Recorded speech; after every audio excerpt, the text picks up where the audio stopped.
So let me get this straight. The way that you all come after Gloria is not through, I don't know, critical thinking or a discussion, but racism?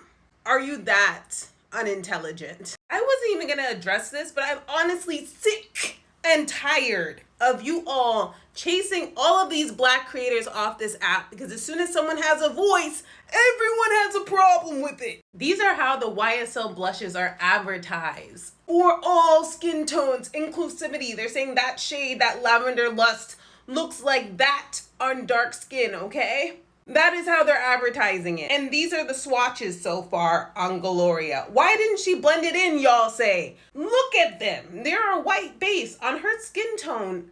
Like, what is even the point? She would be wasting time.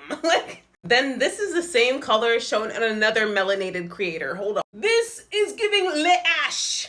Look at this. Yeah, the other pigments might work on his complexion, but that looks like a ghost. And especially as someone more melanated like Gloria, that's gonna look ridiculous, okay? You don't understand. Inclusivity goes both ways. You don't get it. We get it. But there was not an epidemic of finding a blush that works for pale skin, okay? They're everywhere. We have to ask for shades that mostly work on melanin. But most shades work on fair skin, okay? The undertones might be a little bit wonky, but it's not an epidemic. Then look at this girl. Hold on. I keep seeing on my FYP, oh my gosh, this blush is so pale, it's so white. Why would anyone even need to use this for blush when that blush in K-beauty and Asian beauty techniques is used to brighten your... Thank you, Nunu, that creator, for that video, but that is not how that blush is advertised. She's absolutely right. Blush is not advertised to brighten the mid-face.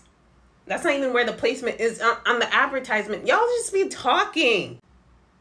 Some of y'all are so scared to let Black people have things and try and gain things. You'll be okay.